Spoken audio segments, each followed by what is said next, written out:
My wife faked luxury girls' trips on social media, but the photo metadata revealed her dark secret with her ex-boss.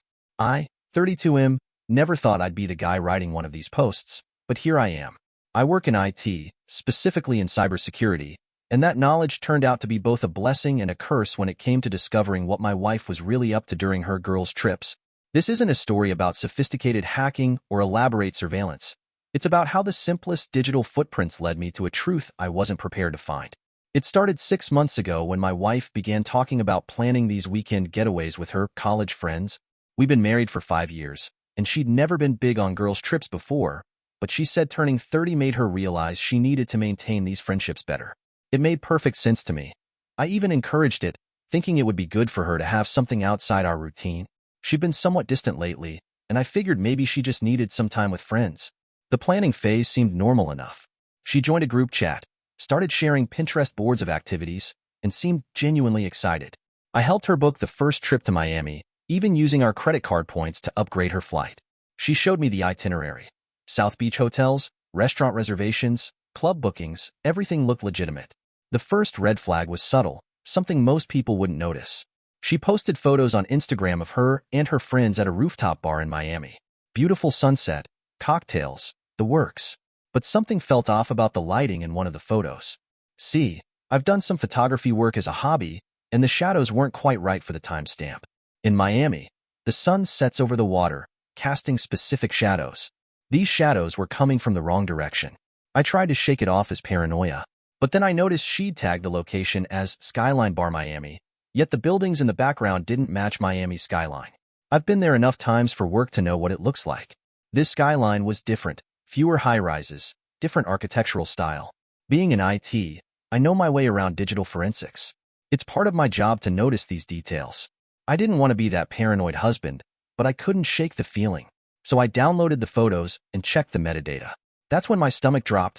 The photos were taken in Atlanta, not Miami. The GPS coordinates were clear as day. I kept this discovery to myself, watching as she planned her second girls' trip to Nashville a month later. Same pattern, social media posts from Broadway, shots at country music bars, group photos at tourist spots. But again, the metadata told a different story.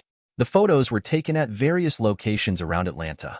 During this time, I started noticing other changes. She changed her phone's password, started taking work calls in the other room, and was spending more time at the gym than usual.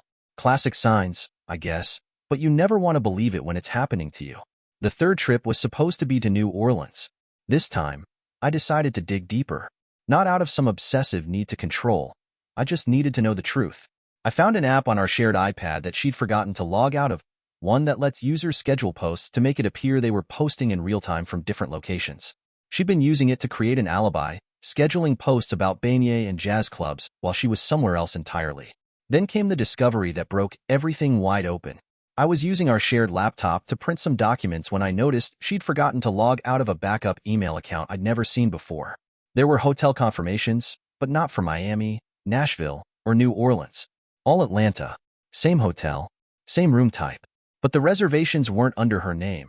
They were under a man's name I didn't recognize. The next 2 weeks were the hardest of my life. I lived with someone who'd become a stranger, watching her plan her next girls' trip while I gathered evidence. I found credit card statements showing purchases in Atlanta when she was supposed to be in other cities. There were Uber receipts, restaurant bills, all in Atlanta. She'd even created a separate Google Photos album that backed up automatically, full of pictures with him that never made it to social media. I spent endless nights piecing it all together, screenshots of metadata, bank statements, hotel confirmations. I couldn't sleep, couldn't eat. My work started to suffer. My boss noticed and gave me some time off, thinking I was burned out. If only it were that simple. The confrontation happened on a Friday evening. She just finished telling me about her plans for another girls' trip to Austin. I waited until she was done, then simply opened my laptop and showed her the evidence. No shouting, no accusations. Just facts laid out in folders. Miami trip, Nashville trip, New Orleans trip, each containing metadata, financial records, and hotel confirmations showing where she really was. She broke down immediately. Turns out, her college friend was actually her former boss from 3 years ago. They'd reconnected at a conference in Atlanta in January, and things spiraled from there. She created this elaborate scheme with fake social media posts to cover her tracks, even getting a friend to corroborate her stories if I ever asked questions. The worst part? She'd been using our joint account to buy the flight tickets to Atlanta, while making it look like she was spending more on trips to these other cities. She'd actually been pocketing the difference to buy gifts for him. Expensive watches, designer clothes, all while I thought she was spending money on experiences with friends. When I asked why she went to such lengths to create this facade, she said she couldn't bear to be seen as that woman who cheated with her former boss. The fake trips to glamorous locations were her way of controlling the narrative, even if it was just a story she was telling herself. She convinced herself that if she made it look perfect on social media, somehow it would make what she was doing less wrong. I'm staying with my brother now. The house feels tainted. Every corner holds a memory of her planning these trips, of me helping her book flights to cities she never visited. My lawyer says the metadata and financial records make this a pretty straightforward case. But nothing feels straightforward about watching 5 years of marriage unravel because of digital breadcrumbs. The past month has been a blur of lawyer meetings, therapy sessions, and trying to explain to family and friends what happened. Some of her friends knew. They'd helped maintain her cover story. Others were just as shocked as I was. Her parents keep calling, saying she's truly sorry and that we can work through this. But how do you work through months of elaborate deception?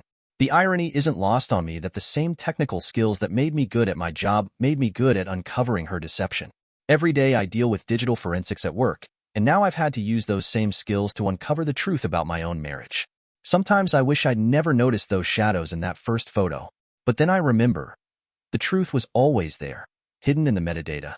I've disabled notifications for my social media accounts. I can't stand seeing her still posting as if nothing has changed, maintaining her carefully curated online life while our real one lies in ruins. Last I heard, she's moved in with him, still posting pictures of her independent life and self-discovery journey. I wonder if she checks the metadata on those posts now. For those wondering why I'm sharing this, I guess I need to put the truth somewhere, even if it's just on Reddit.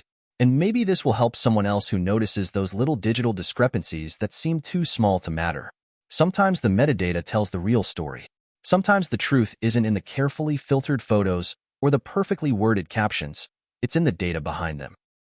Edit. Since many are asking, yes, I've secured all the evidence including screenshots of the metadata, email confirmations, and bank statements. Everything's been sent to my lawyer. And no, I haven't exposed her publicly or revealed the truth on social media.